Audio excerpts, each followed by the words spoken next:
آپ دیکھ رہے ہیں صدائے ہند اردو۔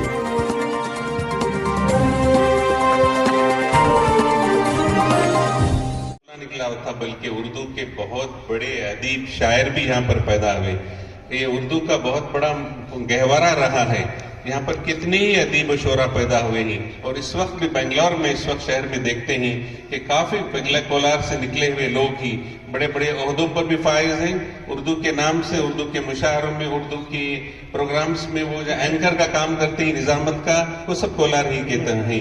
تو آپ کو خوشی ہونی چاہیے کہ نہ صرف مرد بلکہ یہاں کے خواتین بھی جو ہیں شعراء ہیں، شاعرات ہیں، شعر لکھتی ہیں۔ اپنے شہور بیگم کا نام بھی سنا ہوگا کہ ایک اردو ادب کے خاندان سے کولار کے تعلق رکھتی ہیں، وہ بھی شاعری کرتی ہیں، بڑی اچھی شاعر تھی۔ اب آپ چونکہ خواتین کی تعداد ہے، بچوں کی تعداد ہے، میں اس لیے کہوں گا کہ اس وقت بھی جو یہاں کی ریشمہ طلعت صاحبہ اور ذاکرہ شبنم KGF کی، یہ بھی آج کل بہت لکھتی ہیں اردو کے نام کو، اس کولار کے تعلق سے جو ہے زندہ رکھی ہوئی، اس کولار کو جو ہے اس کا نام پورے ہندوستان بھر میں کیے ہوئے، کیونکہ ان کے نظمیں، غزلیں، ان کے جو ہے افسانے ہندوستان کے شمالی ہندوستان کے جو ہے پرچے میں جو ہے شائع ہوتے ہیں۔ تو آپ کو بھی فخر ہونا چاہیے اور آپ کو بھی جو ہے اردو سیکھنا چاہیے۔ اردو ایک زبان ہی نہیں بلکہ ایک تہذیب کا نام ہے۔ میں اس لیے کہہ رہا ہوں کہ میں جامعہ ملیہ اسلامیہ یونیورسٹی جو دلی میں ہے، تو وہاں پر 2017 میں وہاں پر بیٹھا ہوا تھا میں، وہاں پر جو ہے بہت سارے کمپنیز آ کے ان کے بچوں کو کیمپس سلیکشن کرتی ہیں۔ تو اردو کے ڈپارٹمنٹ میں ہم بیٹھے ہوئے تھے کہ وہ شاپر رسول صاحب وہاں کے ہیڈ آف دی ڈپارٹمنٹ تھے، تو ان کو ایک کمپنی نے آ کر ان سے پوچھا کہ آپ کے اردو اسٹوڈنٹس کو دیجئے گا کہ ہم ان کی انٹرویو کرتے ہیں، ان کا پلیسمنٹ کرتے ہیں۔ تو انہوں نے پوچھا کہ کیوں؟ انہوں نے کہا کہ اردو کے بچے بہت مہذب ہوا کرتے ہیں، جتنے بچوں کو ہم نے یہاں پر سلیکٹ کر کے گیا ہے تو یہ سب بہت ہی اچھی طرح سے تہذیب والے ہیں، ان کے پاس کلچر ہے، یہ ان کے اخلاق اچھے ہیں۔ میں بہت خوش ہوا اس سے۔ ہمارے ارباز صاحب کی بات کو آگے بڑھاتے ہوئے میں کہوں گا کہ ہمارے ایک MLA صاحب نے کہا تھا کہ آپ اردو پڑھا کے کیا کریں گے؟ ہم کچھ اردو سکولز کو ہم نے اڈاپٹ کیا ہے بنگلور شہر میں، تو انہوں نے مجھ سے پوچھا کہ آپ اردو پڑھا کے کیا کریں گے؟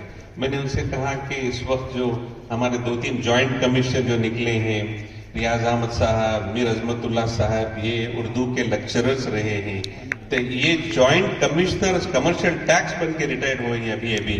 تو کیا اردو والے جب اردو کے لیکچررز جوائنٹ کمشنر بنتے ہیں تو کیا اردو کہاں چلے گی؟ جتنے IAS آفیسر آپ دیکھیں ہیں اس وقت ریاست کرناٹک میں مسلمان، جو سب اردو میڈیم سے پڑھے ہوئے ہیں، تو آپ کیوں اردو کو پیچھے کرنا چاہتے ہیں؟ تو اردو زبان سے ہم کو کچھ انفیریٹی کمپلیکس نہیں ہونا چاہیے، ہم کو کچھ غلط نہیں سوچنا چاہیے۔ زبان ہماری ہے، زبان کے آگے اس کو جو ہے آگے لے جانا چاہیے، پہلے تو سیکھنا چاہیے، اس کو برتنا چاہیے، اپنے بھائی بہنوں کو بھی سکھانا چاہیے۔ یہ صرف زبان ہی نہیں، ایک مذہب کا بھی یہ انعام ہے۔ ابھی ہمارے عبدالقیوم صاحب جو اس وقت آج کے مہمان، پتہ نہیں آج کے مہمانوں کو کس نے منتخب کیا، سب کے سب ملت کا، قوم کا درد رکھے ہوئے ہیں۔ ان سے پہلے پروگرام سے پہلے بھی ان سے باتیں ہوئی اور پروگرام میں بھی انہوں نے باتوں کو رکھا، سب کے سب میں درد بھرا ہوا ہے قوم کا۔ ہمارے قیوم صاحب سے میں کہوں گا کہ آپ نے صحیح طور سے جو ہے بات کو رکھی ہے، کوئی آ کے ہم کی تعریف کر دے تو وہ صحیح نہیں ہے۔ ہمارے باتوں میں ہمارے پرابلمز، ہماری چیزوں کو بتائے ہم کو، وہ بہت بڑی بات ہے۔ تو میں آپ کا شکریہ ادا کرتا ہوں کہ آپ نے نشاندہی کی، کہ آپ نے ہم کو بتایا کہ اس طرح کے۔ میں قیوم صاحب سے کہوں گا کہ الامین جو بنگلور میں ہیں، اس کے کچھ مسائل تھے کچھ دن پہلے، تو ہم نے انجینئرنگ کالج میں مصروف رہے، میڈیکل کالج میں مصروف رہے، اس طرح کے فارمیسی اگر دیگر کالج میں مصروف رہے، برانچز پر تھوڑی توجہ کم ہوئی تھی۔ اب الحمدللہ پوری توجہ ہے، آپ کے پرنسپل پورے شاہد ہیں کہ ہماری الامین سوسائٹی جو بنگلور کس قدر منہمک ہے کہ ان کالجز کو اوپر لیا جائے۔ آپ سے پوچھ سکتے ہیں ان لوگوں سے، تو انشاءاللہ آگے ترقیاں کرے گی۔ بنگلور کے مینجمنٹ والے جس پوری طرح سے اس میں جو ہے اب تیار ہیں ان لوگوں کو جو ہے مدد کرنے کے لیے اور یہاں پر نئے نئے کورسز کو حاصل کرنے کے لیے۔ اب یہ بات رہ جاتی ہے کہ لوکل سپورٹ ہم کو کتنا ملے گا۔ اس زمانے میں ڈاکٹر صاحب کے ساتھ ابراہیم خلیل اللہ صاحب مرحوم رہا کرتے تھے، ان کے بھی بڑی خدمات تھے، انہوں نے بہت ہی اچھی طرح سے ڈاکٹر صاحب کا سپورٹ کیا تھا۔ تو تو اسی طرح سے آپ یہاں کے لوگ بھی یہاں اگر آپ مدد بھی کریں گے تو یہاں کے یہ لوکل ادارے بہت طرح سے ترقی کریں گے. اس طرح سے چک منگلور، ہاسن، سکلیش پور، یہ سب ہماری ٹیمیں جا کر وہاں پر کام کر رہی ہیں، وہاں کے انفراسٹرکچر کو بڑھا رہی ہیں. ہم لوگ سکولز پر توجہ دے رہے ہیں کہ وہ جو مضبوط ہو جائے.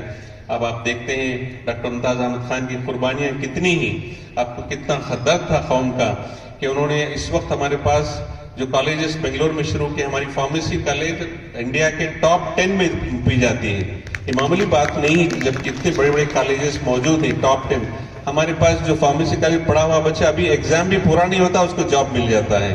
اسی طرح سے ہمارے مینجمنٹ کے کالج اتنے اس کے اندر اچھے اچھے کورسز ہیں کہ وہ پڑھنے کے بعد ان کو جو ہے اچھے جاب مل جاتی ہیں یا اپنی خود بزنس اپنے شروع کر دیں. اس طرح سے ہمارے لا کالج بھی بہت مشہور ہے، اور ایجوکیشن مطلب اسکول ایجوکیشن جہاں پر ہمارے بی ایڈ کے بچے پڑھتے ہیں. میں یہاں کے جو ڈی ایڈ کر رہے ہیں بچے ان سے میں گزارش کرتا ہوں کہ آپ آئیے کالجز کو دیکھیں بنگلور کے، تو پھر آپ کے ہائر اسٹڈیز کو آپ جو ہے وہاں پر آپ پڑھ سکتے ہیں. آپ آئیے، بہر میں بنگار پیٹ کے بہت سارے بچے ہمارے یہاں مینجمنٹ اور لا میں پڑھ رہے ہیں. آپ کے بچے بھی جو ہے آ کر ہم وہاں پر پڑھ سکتے ہیں. میں قیوم صاحب سے کہوں گا کہ انشاءاللہ یہ ترقیاں ہوں گی اور اس پر جو ہے اور مزید یہ ہوگا. ہر سال ہم طرح کا فیسٹ یہاں قائم کر رہے ہیں، اور یہ ہمارے عمر اسماعیل خان صاحب جو ہمارے چیئرمین ہیں اس وقت عمرے میں رہے، وہ 2-3 دن پہلے ہی آئے تھے، لیکن وہاں سے لگاتار مانیٹر کر رہے ہیں کہ یہاں کیا ہو رہا ہے، کس ہو رہا ہے. وہ خود اس بات کی دلیل ہے کہ وہ اس مسجد، اس ادارے کو ترقیاں چاہتے ہیں، آگے بڑھانا چاہتے ہیں. تو بہرحال ان چند کلمات کے ساتھ، اور ہمارے ارباز صاحب نے بہت اچھی چیزیں بتائی تھی اردو کے تعلق سے، میں ان کا مشکور ہوں کہ جو ہے آپ اس شہر میں اور بھی زیادہ کام کرتے ہیں، زبان کو فروغ دینے کے لیے، آگے بڑھانے کے لیے آپ جو بھی کرتے ہیں. ہم جو بھی تعاون ہو سکا ہم ادارے کی طرف سے، علمین کی طرف سے ہم آپ کو جو ہے مہیا کرنے کی کوشش کریں گے.